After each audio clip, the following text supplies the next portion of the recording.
వీక్షకులందరికీ నమస్కారం. నవంబర్ మాసమందు మీ రాశి వారికి ఏ విధమైనటువంటి గ్రహస్థితి ఉన్నది? ముఖ్యంగా నవంబర్ మాసము చాలా కీలకమైనటువంటి మాసం. ఈ మాసమందు అనేక గ్రహాల తాలూకు స్థితిగతులు, ఉదాహరణకి అతిచారంలో ఉండేటువంటి గురువు తిరిగి వక్రగతిని ప్రారంభం చేయడం, చాలా కాలంగా వక్రగతిలో ఉన్నటువంటి శనేశ్వరుడు తన యొక్క వక్రగతిని పూర్తి చేసి మరలా రుజుమార్గంలో సంచరించడం, కుజుని యొక్క స్థితిగతులు, రవి యొక్క మార్పు, ఇలా అన్ని గ్రహాలు కూడా తమ యొక్క స్థానాలని కొంత ప్రభావితం చేస్తూ ఉన్నాయి. ఉదాహరణకి ఈ మాసంలో ఉండేటువంటి గ్రహస్థితిని గమనిస్తే 10వ తారీఖు దగ్గర నుండి బుధుని యొక్క వక్రగతి ప్రారంభమవుతుంది. అయితే ఈ మాసంలో బుధుడు వక్రించి ఉన్న రుజుమార్గంలో ఉన్న తులారాశిలోనే బుధుని యొక్క సంచారం ఉన్నది.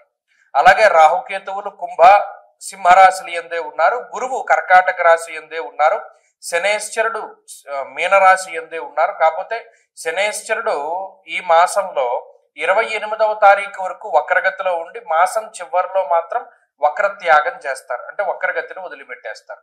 ఇవి ఫిక్స్డ్ గా ఉండేటువంటి గ్రహాలు. వీటితో పాటుగా శుక్రకుజులు కూడా వృశ్చిక రాశి ఎందే ఉన్నారు. అంటే మీరు గమనించండి, గురుడు, రాహువు, కేతువు, శనేశ్వరుడు, కుజుడు, బుధుడు, అలాగే ఈ మాసమందు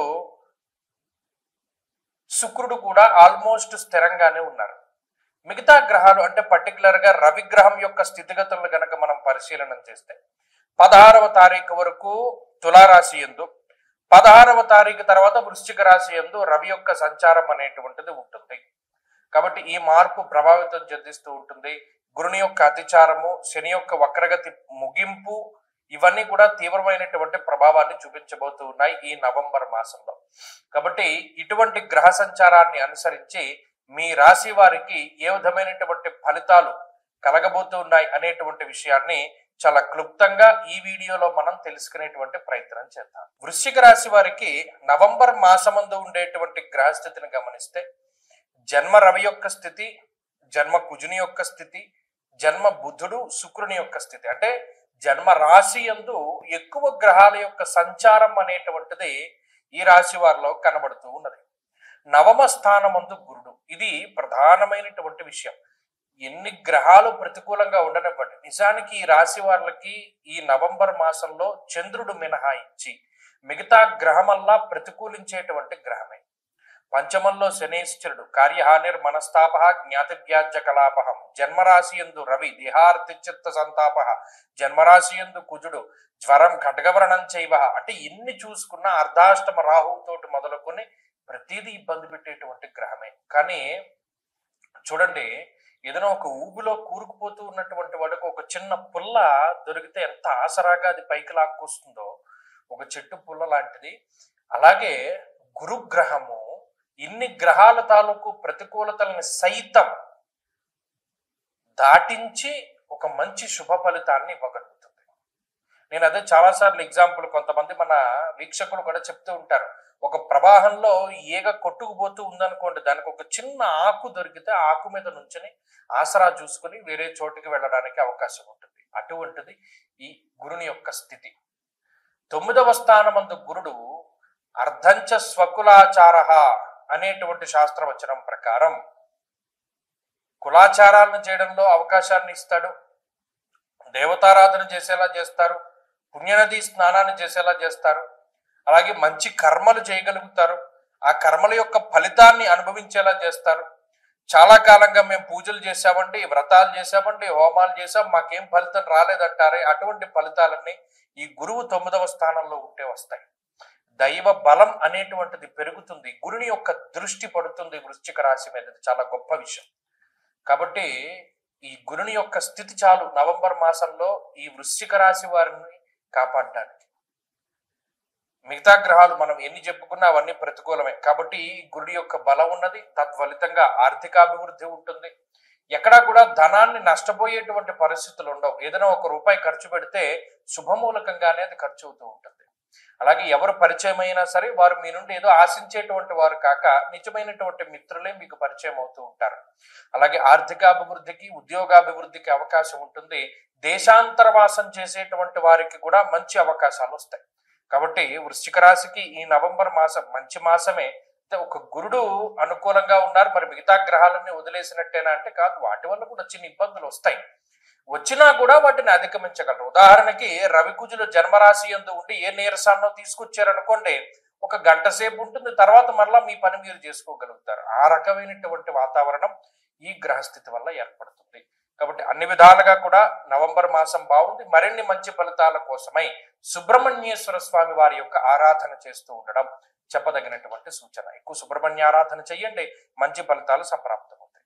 ఈ ఆశ్వీజ కార్తీకాల్లో ముహూర్తాలు ఉంటాయి. ప్రత్యేకించి నవంబర్ నెలలో ఉండేటువంటి పెళ్లి ముహూర్తాలు అంటే నిజంగా కార్తీక మాసంలో ఉండేటువంటి పెళ్లి ముహూర్తాలు అత్యంత బలమైనటువంటి పెళ్లి ముహూర్తాలు, దాంట్లో ఏమాత్రం సందేహం లేదు. అయితే చాలా మంది నన్ను అంటే ఈ మధ్యకాలంలో నేను ఎక్కువ విన్నాను, ఎందుకంటే ఇప్పుడు ఈ ఆగస్టు నెలలో పెళ్లి కుదుర్చుకుని అక్టోబర్ నవంబర్లో పెళ్లి చేసుకుందామండి, మా వాళ్ళేమో విదేశాల్లో ఉన్నారు, అక్కడ నుండి టికెట్లు బుక్ చేసుకోవాలి, మాకు ఎవరో చెప్పారండి కార్తీక మాసంలో పెళ్లి చేయకూడదుట, కార్తీక మాసంలో పెళ్లి చేస్తే చాలా ఇబ్బందిట, లేదు పెళ్లికేం దోషం లేదన్నారండి, కానీ శుభ కార్యక్రమం ఆ రోజు చేయకూడదు, అంటే గర్భాధానం ఇంకా చెప్పాలంటే ఫస్ట్ నైట్ లాంటివి చేయకూడదుటండి, అలా చేస్తే చాలా అరిస్ట్ అంటది. కార్తీక మాసం అంటే శుభ కార్యక్రమాలు అంటే మన పుణ్యమాసం కదా, మనం గుడ్డు తినం లేకపోతేనేమో నాన్ వెజ్ తినం మానేస్తాం, అలాంటిది మరి ఈ ఫస్ట్ నైట్లు అవన్నీ ఎలా చేస్తారండి, గర్భాధానాదులు ఎలా చేస్తారండి, అందుకనే కార్తీక మాసంలో పెళ్లి చేయకూడదని చెప్పారండి అన్న మాటలు నాకు ఈ మధ్యకాలంలో చాలా వినబడ్డాయి. విస్మయానికి గురయ్యాను నేను. ఏమిటిది ఇంత వ్యతిరేకమైన ప్రచారం కనబడుతోంది. ఇంకొక ప్రచారం కూడా కనబడింది, అది ఇంకో వీడియో చేద్దాం అనుకున్నాను కానీ దానికి అంత అవసరం లేదు. ఏమంటే పెద్దవాళ్ళు పైన ఉండాలి, చిన్నవాళ్ళు కింద ఉండాలి తండ్రి ఇంట్లోనూ, మా ఊర్లో అందరూ చెప్పుకుంటున్నారు పెద్దవాళ్ళు పైనే ఉండాలి చిన్నవాళ్ళు కింద ఉండాలంటే, అలా లేకపోతే అరిష్టం జరుగుతుందిట అని. ఇదేంటమ్మా ఇలాంటి వింతపోకళ్ళు ఎక్కడి నుండి వస్తున్నాయి? మీకు ఒక చిన్న సూక్ష్మం చెప్తాను వినండి. ఇప్పుడు పెద్దవాళ్ళ భుజాల మీదకి ఎక్కి పిల్లలు ఆడుకుంటారు, అవునా కదా అని అడిగాను. అవునండి, పెద్దవాళ్ళ భుజాల మీద ఎక్కి చిన్నపిల్లలు ఆడుకుంటారు. అంటే అప్పుడు పెద్దవాళ్ళు ఎక్కడున్నారు? కింద ఉన్నారు. పిల్లలు ఎక్కడున్నారు? పైన ఉన్నారు. అంటే పెద్దవాళ్ళు కింద ఉండాలి, చిన్నవాళ్ళు పైన ఉండాలి. అంటే గ్రౌండ్ ఫ్లోర్లో తండ్రి గారు, పై ఫ్లోర్లో అన్నగారు, పై ఫ్లోర్లో తమ్ముడు, ఆ పై ఫ్లోర్లో అందరికన్నా చిన్న తమ్ముడు, అలా ఉండొచ్చు. ఇంకొక రకంగా అసలు ఈ శాస్త్రం ఎందుకు పెట్టారండి అంటే, పెద్దవాళ్ళు వయసులో పెద్దవాళ్ళు కాబట్టి మెట్లు ఎక్కి అన్ని ఫ్లోర్లు పైకి ఎక్కలేరు కాబట్టి వారు కిందే ఉంటారు. వచ్చిన వాళ్ళ గురించి వాళ్ళు ఆరా తీస్తూ ఉంటారు. పెద్దవాళ్ళు కాబట్టి అన్ని విషయాలు తెలుస్తాయని వాళ్ళని కింద పెట్టారు. చిన్నవాళ్ళు పైకెక్కగలరు, శరీరం సహకరిస్తుంది కాబట్టి పైన ఉండాలి అన్నది కూడా వాస్తులో మర్మం. దీన్ని మార్చేసి పెద్దవాళ్ళు పైన ఉండాలి, చిన్నవాళ్ళు కింద ఉండాలని మొదలుపెట్టారు. ఇది నేను ఆశ్చర్యపోయినటువంటి విషయం. ఇంకొకటి, ఈ కార్తీక మాసంలో పెళ్లి చేయకూడదటండి, పెళ్లి చేసినా కూడా ఈ శుభకార్యం చేయకూడదటండి అని మొదలుపెట్టారు. ఎవడు ప్రచారం చేస్తున్నాడు ఇవన్నీను? తప్పు కదా. ఇప్పుడు ఒక విషయం చెప్తాను, గుర్తుపెట్టుకోండి. కార్తీక మాసము అన్నది నా కార్తీక సమో మాస, అసలు దాంతో సమానమైనటువంటి మాసం లేదు. దేనికి? దానం చేయడానికి. కన్యాదానంలో ఒక సంకల్పం చెప్తారు, దశా పూర్వేషాం దశా పరేషాం మద్వంశానాం మాతృవంశానాం పితృ నరకాతుత్తీర్య శాశ్వత స్వర్గలోక ప్రాప్త్యర్థం కన్యాదానం అహంకరిష్యే అని చెప్పి ఆ కన్యాదాత సంకల్పం చెప్తాడు. అంటే ఏంటి? ఇటు దశాపూర్వేశాం దశాపరేషాం అంటే 10 తరాల ముందు 10 తరాల తర్వాత ఉన్నటువంటి వాళ్ళు ధరించిపోవడానికి ఈ కన్యాదానం చేస్తున్నాను నేను. సాలంకృత సహిరణ్యోదక కన్యాదానం అహంకరిష్యే, అలంకారం చేసి కన్యాం కనక సంపన్నాం కనకాభరణేర్యుతాం అంటే అంత కనకాభరణాలతో కూడా అలంకారం చేసి దానం చేస్తున్నాను అంటే ఎంత తరించిపోతారు. ఒక బంగారం దానం చేయడమే చాలా కష్టం ఈ రోజుల్లో.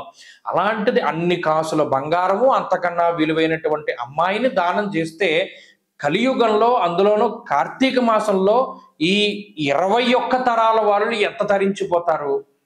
ఈ విషయాన్ని మానేసి కన్యాదానం చేయకూడదు లేదా పెళ్లి చేయకూడదు అనేటువంటి ధోరణి రావడం అనేటువంటిది చాలా పొరపాటు. కాబట్టి అది తప్పు.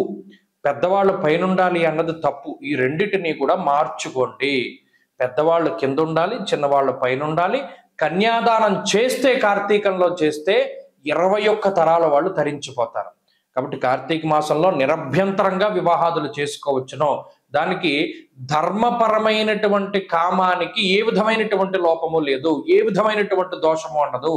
ఎందుకంటే సృష్టి కార్యం జరగాలి, అది ధర్మబద్ధంగా జరిగితే అసలు బ్రహ్మగారు ఉన్నదే అందుకు, సృష్టి చేయమనే మానవులను సృష్టించాడు.